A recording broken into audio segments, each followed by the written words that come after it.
Robert Horry, Lakers commentator for Spectrum Sportsnet, 7-time NBA champ, 3 with the Lakers, joins us on the program.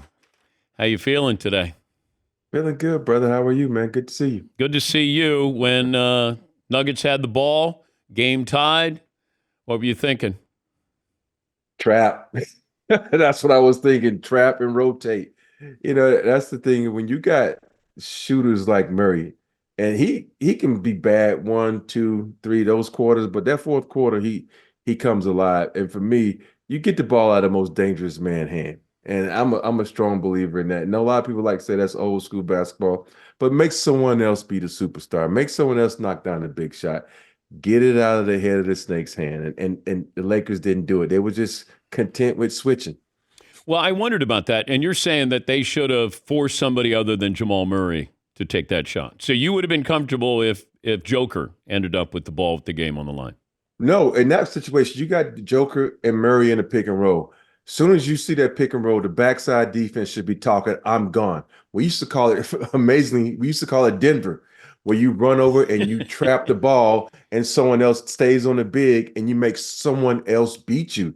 And you got to think about it. It's 3 seconds left to go on the clock. And guys are looking at the clock on from the other end of the floor, and you say, hey, go. And then you square up because that 3 seconds, you got to pass it. That trap makes you go further away from the offense. It's so many things that can happen in that play, but you got to understand, guys are too good now one-on-one. It doesn't matter if you put the best defender in the NBA on them or the worst defender. Guys are going to get buckets. All right, Lakers moving forward. What would you do in the offseason? You know what? It's for me is to make sure these guys come back. I think you need to run it back. And With you look everybody? with everybody. I know a lot of people are down on D'Lo's, a lot of people are down on all these guys. I think D'Lo learned something this season that he can be a player in this league if he wants to play defense. And that's the thing. If you watch D'Lo, when he wants to play defense, he can play defense. And I think with this team, if D'Lo gets hot, he had a great season, and LeBron comes back. But the key is, if you bring that core back, you have to make AD the focal point. You have to. LeBron has to take a back seat. AR, all these guys have to take a back seat because tell me what guy in the league can stop AD? Nobody. So you go with that advantage. Well, look, he had a good year this year. Mm-hmm. If you would have said he's going to play 75 games, I would have been like, there is no way. But Well, now, I've made a bet with some friends of mine that he would play 75 games because I believed him because I looked at his body coming into this season. He looked really good. He had no belly. That's how you can tell if guys worked out. They got a little pooch. They got a little fluffiness. He had no fluffiness coming into the season.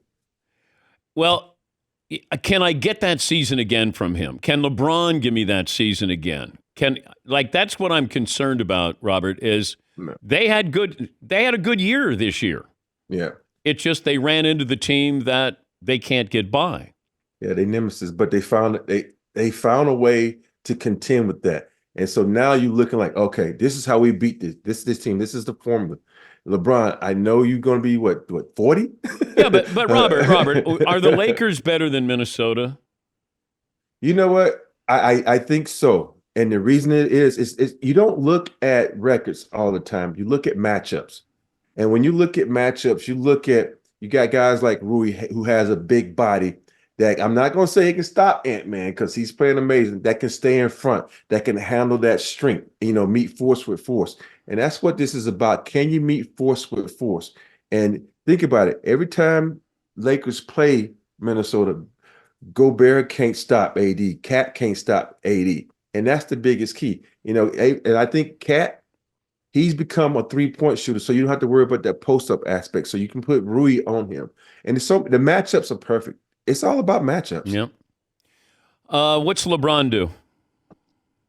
I think LeBron, with all the projects he have going out here in LA, I think he's going to use that leverage to get one last big contract. And I know a lot of people are saying, oh, he wants to play with Bronny. He wants to do this. I think with Bronny, I know he's in the portal now, depending on what he's going to, but I think he's going to stay. Because at the end of the day, you look at let's take James Harden, for instance. He set a record the other day making 30 points on 5 different teams. Do you really want that a part of your legacy? Jumping from team to team to team. You think about the greats, Kobe, Dirk, Tim. These guys didn't jump from team to team. They stayed on one team. LeBron has been on 3 teams, and I don't think he wants that to be a part of his legacy. Okay, but do the Lakers have to draft his son? No, they don't. At the end of the day, the Lakers are about winning basketball. Now, if you have a slot, and let's be honest, this draft, it ain't the best draft. There's no dominant number one player. There's no dominant top 5 players. It can go anyway. Because of the draft is so weak, you draft him. You drafted him because, I watched him play. My son and him play against each other, Sierra Canyon, Harvard Westlake. I've seen him play. The guy is athletic as heck. He can play. He's a great defender. So he could be a project player. I'm not saying he's going to come in the league and set the league on fire, but if he does play, he does leave to go to the NBA.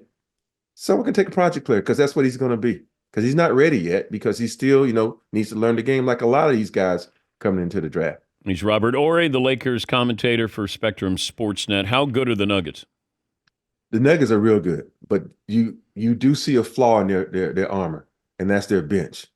And, with Murray having to play so minutes, Jokic, that's the first time last night I saw Jokic look like out of wits. He had so many turnovers. He didn't go to the free throw line. It was so many things. So I know he tweaked this ankle earlier in the series. Is that affecting him? But I think this next series is going to be the test. Other than that, I'm not worried about anybody else in the West but Minnesota when it comes to beating Denver, because I think Minnesota, they give them problems with their size and their strength and their athleticism. And that's the only team that's going to give Denver Nuggets problems. But I see there is a chink in the armor. Yeah, I agree. I agree that Minnesota's dangerous, and it's all about matchups. Who does Jokic remind you of? Sabonis. Not the young Sabonis, the old Sabonis. Arvydas Sabonis. The thing is, you have to watch Arvydas when he was young, not the Portland Sabonis, because his athleticism was amazing. You got to see little snippets of him. And when he came into the league in Portland, he was killing it. His ability to pass, that behind the back pass that Jokic did the other night. Sabonis was doing that to Damon Stoudemire every time on the post. It was the most unique pass that you will ever see. And I just think, Jokic, the way his ability to knock down threes and rebound. And he can't jump over a curb, but somehow he knows how to position himself, put himself in the right position to get rebounds. Like Dennis Rodman. Dennis Rodman can jump, but he was that guy that he knew exactly when that ball hit the rim where it was going to go, and he went to that spot and got the rebound. Going forward, a better chance to win a title, the Warriors or the Suns? That's a trick question, man. The Warriors they're an aging dynasty, and when you can't count out Steph, and it all depends on Clay, man. I look at Clay's health, man, and I love Clay. He was one of those quote unquote two-way players that you just admire when he plays the game, but his body is just is letting him down. And the volatility of Draymond, you don't know what's going to go on with that. But I think when you got a gunner like Steph, you get a big that could, anchor their back, get some rebounds, play some defense, block some shots. I think they can run it back because they're an undersized team. Draymond can't do all that anymore. He can't block the shot. He can get the rebounds, but he can't block the shot. So when you have a shot blocker that can protect guys when they press up on them like that, I think they can run it back. So I would say the Warriors. The Suns, I think they get ready to have a coaching change, which would be wrong. They're going to they make the big three make too much money, so they can't get any players in there. They're going to be in a shambles for the next couple of years. Okay, but could you see Durant saying, let me go someplace else? It's almost the reverse of what I said about, James going, but I don't think Durant minds. He wants to win. He's trying to find the right location. But like if I said Miami, hey. Ooh, that would be nice right there. He went to Miami because I think, one of the things we don't talk about with Durant is his ability to play defense. And I think Durant, he would buy into the quote unquote Heat culture. And think about it. Miami really doesn't have a prolific scorer.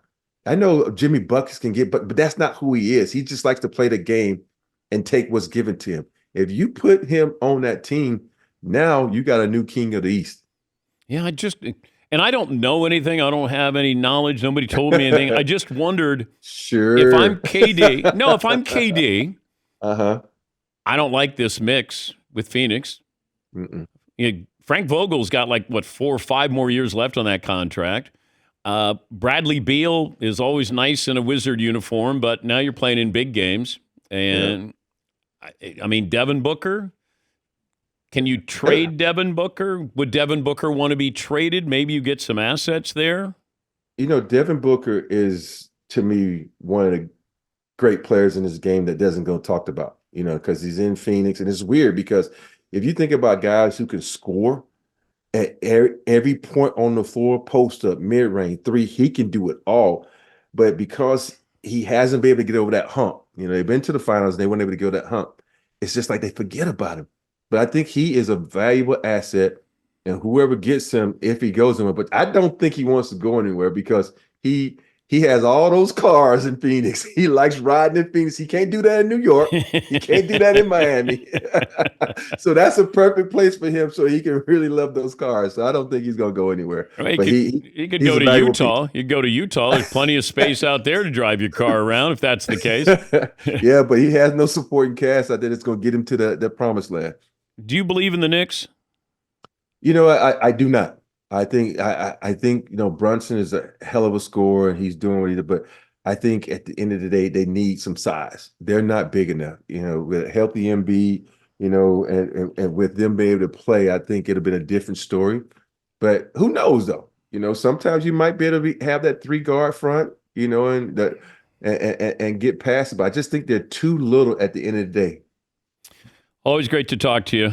Thank you, Robert. I hate saying it, but have a nice off season. It's good. Sorry. And let you know, I hung my Gary jersey, so I hung it in my atrium. Oh, you did?